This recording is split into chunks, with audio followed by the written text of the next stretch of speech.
जैसे ही बारात आगे चली तो एक बात और अद्भुत हुई। सब लोग देखने आवे, इतनी बड़ी बारात, ओ हो भैया ये किसकी बारात है, ये कौन जा रहा है? तो किसी ने कहा ये अयोध्या से बारात आई है, मिथिला जा रही, मिथिला। अरे वाह, पर भैया एक बात बताओ, दूल्हा कहां है? ये है दूल्हे राजा।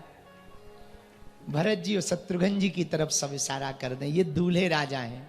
दशरथ जी धीरे से कान में बोले, बाबा इनको दूल्हा तो बना दिया, पर कहीं यदि सूखे आ गए तो नाक कटेगी, नाक। राम जी का ब्याह हो या ना हो, इनका जरूर हो जाए, क्योंकि ये घोषित उम्मीदवार हो गए, इनका ब्याह जरूर हो जावे। राम जी बात तुरंत मुस्कुरा करके वशिष्ठ जी बोले, चिंता मत करो ना, हम हैं, गुरु तो गुरु होता ना, हम हैं, चलो। अब बारात जा रही भैया, अजब गजब बारात है महाराज। दाढ़ी वाले बाबा बैठे,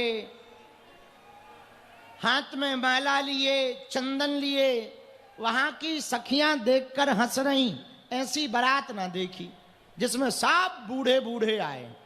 हाँ, उसी प्रकार पूरी अयोध्या की बारात में हाथ में माला, माथे पे चंदन, हाथ में माला, माथे पे चंदन, सब दाढ़ी वाले दिखा, हाँ जी हाँ, सब दाढ़ी वाले दिखा, अवध से मिथिला चली, श्री राम जी की अजब बारात, अवध से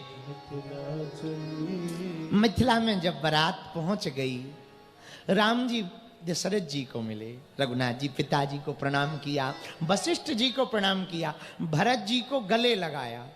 और जब गले लगाया और पूरे मिथिला में फिर से हल्ला मचा। क्या? अरे सखियों, बारात आई ना, तो एक गजब बात और है। बोले क्या? बोले इस बारात में जैसे दो पहले आए ना, वैसे ही दो और आए। हाँ। बोले अच्छा? बोले हाँ। बोले चलो जरा देखो।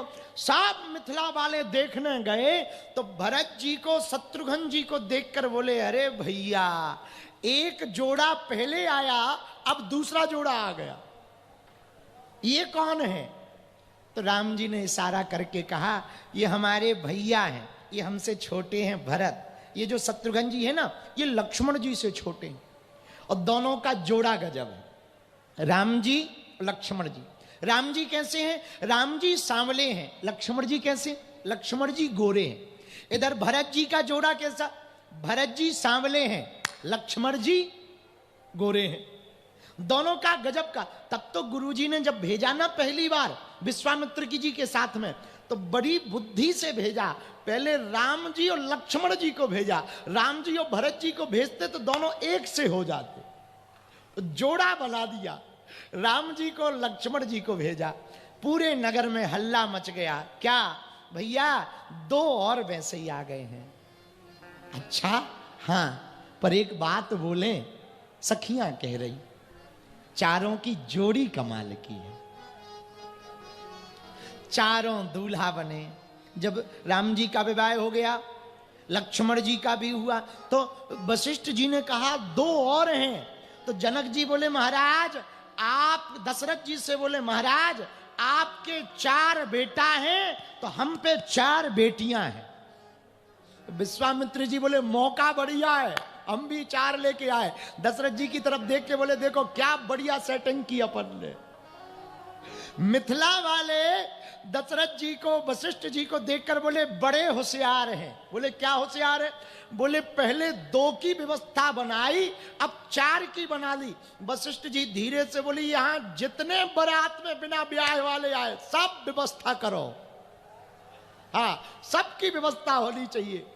और महाराज जब मंडप में चारों दूल्हा बैठे ना, बड़के सरकार राम जी, लक्ष्मण जी, भरत जी, शत्रुघ्न जी, चारों दुल्हा बैठे ना, तो सखियां मंडप में राम जी के विवाह को देखकर, श्री किशोरी जी को देखकर, राम जी की अद्भुत छटा को देखकर, वो श्याम तन, वो मुकुट पहने हुए, वो पीतांबर पहने हुए श्री जानकी जी भगवान के बगल में भक्ति